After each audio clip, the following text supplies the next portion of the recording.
गरीब कुल्फी वाली।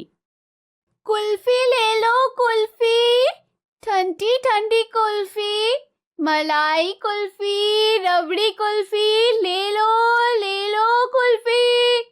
अरे ओ कुल्फी वाली, जरा मुझे कुल्फी तो देना। ये लीजिए आपकी कुल्फी, 10 रुपए हुए। कुल्फी ले लो कुल्फी, ठंडी ठंडी कुल्फी, मलाई कुल्फी, रबड़ी कुल्फी, ले लो कुल्फी। ये देखो, कुल्फी वाली आ गई। रोहन, पिंकू, सोनी, सब आ जाओ। दीदी, आप हम सभी को एक एक कुल्फी दो। अच्छा ठीक है बाबा, मैं तुम सभी को खिलाती हूँ। अच्छा ऐसा करो, तुम लोग लाइन से खड़े हो जाओ। अच्छा बताओ, तुम सभी को मेरे हाथ की बनाई हुई कुल्फी कैसी लगी? जल्दी से बताओ। राधिका दीदी, आपके हाथ की बनाई हुई कुल्फी तो बहुत ही स्वादिष्ट है।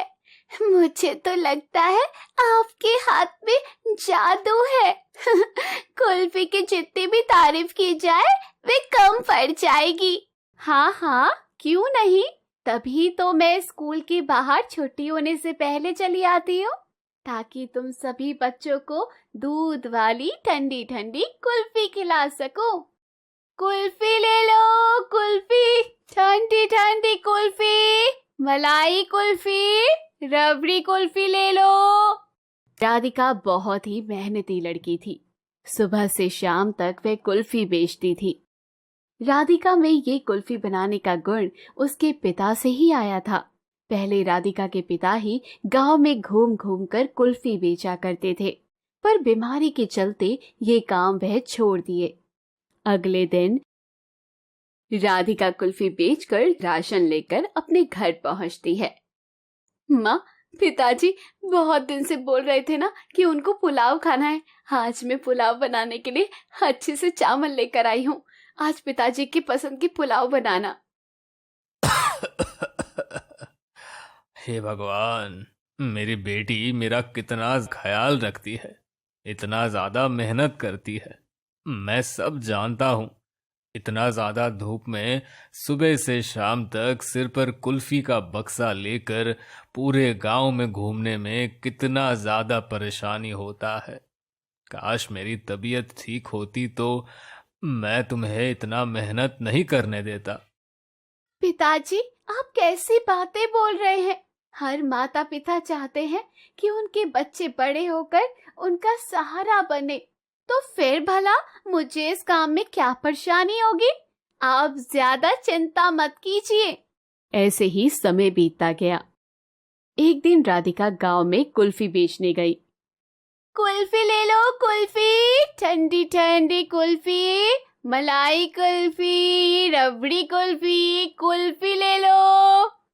अरे, आज तो यहाँ पर कोई नहीं दिखाई दे रहा है। बच्चे तो मेरे आने से पहले ही भीड़ लगा देते थे, लेकिन आज क्या हुआ? अरे सुनो बाबू, तुम और तुम्हारे सारे दोस्त मिलकर मेरी कुल्फी खाते हो ना, लेकिन आज एक भी नहीं दिखाई दे रहा है। आज के बाद हम सभी तुम्हारे कुल्फी नहीं खाएंगे। गांव में शहर से एक नया कुल्फी वाला आया है, हम तो उसी की कुल्फी खाएंगे। नया कुल्फी वाला? और अचानक गांव में कैसे आ गया? अभी जाकर देखती हूँ। क्यों बच्चों, कौन सी कुल्फी खानी है? पिस्ता कुल्फी, काजू कुल्फी, बादाम कुल्फी, गुलाब कुल्फी, आम कुल्फी, केला कुल्फी, चॉकलेट कुल्फी। मेरे पास तो हर तरह की कुल्फी है। देखो, मैं कितनी अच्छी अच्छी कुल्फी बनाता हूँ, और दाम सिर्फ 5 रुपया। अरे, कितना स्वादिष्ट कुल्फी है। आज के बाद मैं तो उस कुल्फी वाली से कुल्फी नहीं खाऊंगा। हमें तो अब नई नई प्रकार की कुल्फी खाने को मिल रही है, वो भी 5 रुपए में। बच्चे और कुल्फी वाले की सारी बातें राधिका सुन रही थी। हे भगवान, अगर मेरे से कोई कुल्फी नहीं खरीदेगा तो मैं अपना घर कैसे चला पाऊंगी? अगली सुबह जब राधिका गांव में कुल्फी बेचने जाती है। कुल्फी ले लो कुल्फी, ठंडी ठंडी ताजी ताजी कुल्फी ले लो। मैं अभी अभी बच्चे को शहर से जो गांव में कुल्फी वाला आया है ना, उससे कुल्फी खिलाकर ला रहा हूँ। उसकी कुल्फी के सामने तुम्हारा कुल्फी कुछ भी नहीं है। 5 रुपया में कोई भी बढ़िया सी कुल्फी उसके पास खा सकते हैं। कोई बात नहीं भैया, कुल्फी ले लो कुल्फी, ठंडी ठंडी कुल्फी, मलाई वाली रबड़ी कुल्फी ले लो कुल्फी। अरे ओ लड़की, अब तुम्हारी कुल्फी यहाँ पर कोई नहीं खाने वाला। मैं तो शहर से बढ़िया कुल्फी की मशीन लेकर आया हूँ। मेरी कुल्फी के सामने तुम्हारी ये बेकार सी कुल्फी कोई नहीं खाने वाला। राधिका उदास होकर अपने घर चली जाती है। क्या हुआ बेटी, आज भी कुल्फी नहीं बिका क्या? क्या बताऊं माँ, जब से गांव में शहर से सरोज कुल्फी वाला आया है, गांव में सभी लोग हमसे कुल्फी लेना बंद ही कर दिए हैं। सभी लोग उसी की कुल्फी खाते हैं।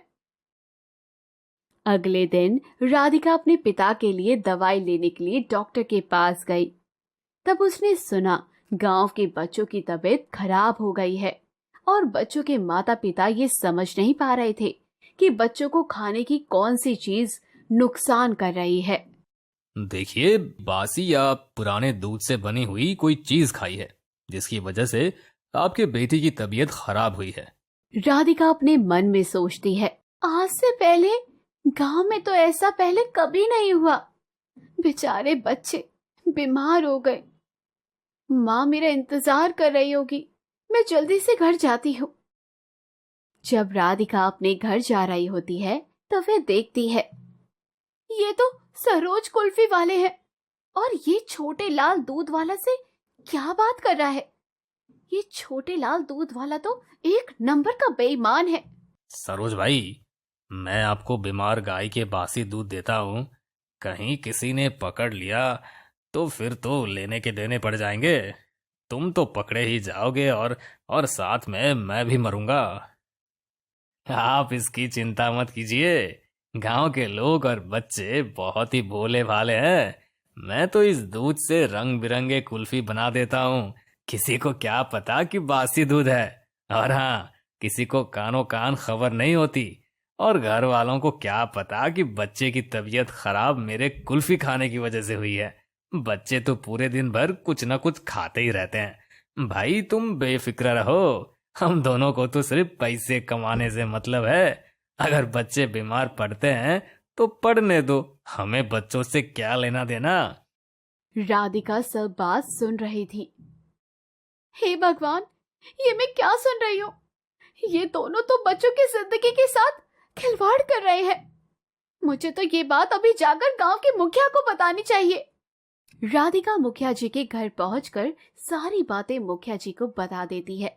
तभी मुखिया बोलता है, क्या सच में ऐसी बात है? मैं अभी तुम्हारे साथ सरोज कुल्फी वाले के पास चलता हूँ। अगर तुम्हारी बात सच हुई तो उसे अभी हम अपने गांव से बाहर निकाल देंगे।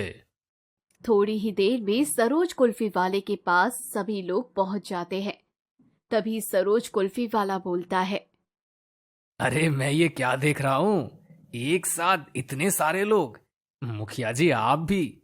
मैं अभी आपको अच्छा सा एक कुल्फी खिलाता हूँ। अरे मैं तो तेरी कुल्फी खाता ही रहूंगा। तुम ऐसा करो, मैं चाहता हूँ कि सबसे पहले और ये छोटे लाल दूध वाला दोनों मिलकर कुल्फी खाओ। ये क्या बात हुई? तुम दोनों सिर्फ बनाने में ही अपना समय देते हो। कभी कभी खाया भी करो, सेहत के लिए अच्छा रहेगा। मालिक, मैं ऐसा करता हूँ, आपके लिए एक अच्छी सी कुल्फी बनाता हूँ।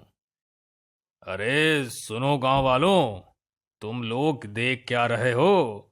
इन दोनों को अभी पकड़ो और जबरदस्ती इन दोनों को उनकी कुल्फी खिलाओ। मालिक, ये बासी दूध के बने हुए रहते हैं, और वो भी जिस गाय की तबीयत खराब होती है उस गाय के दूध के होते हैं। तुम दोनों को जरा सी भी शर्म नहीं है? गांव के बच्चे को खराब दूध के कुल्फी खिलाते हो। अभी इन दोनों को पकड़कर गांव की सीमा से बाहर कर दो। आज के बाद अगर मैं तुम दोनों को इस गांव में देख लिया तो मुझसे बुरा कोई नहीं होगा। राधिका बिटिया, आज के बाद तुम ही पूरे गांव में कुल्फी बेचोगी। उस दिन के बाद से राधिका पूरे गांव के बच्चों को अपने हाथ की बनी हुई स्वादिष्ट कुल्फी खिलाने लगी और फिर उसकी गरीबी दोबारा से दूर हो गई। तो कैसी लगी आपको हमारी ये कहानी? अगर अच्छी लगी तो हमारे चैनल को सब्सक्राइब कीजिए, वीडियो को शेयर कीजिए और कमेंट बॉक्स में जरूर बताइए।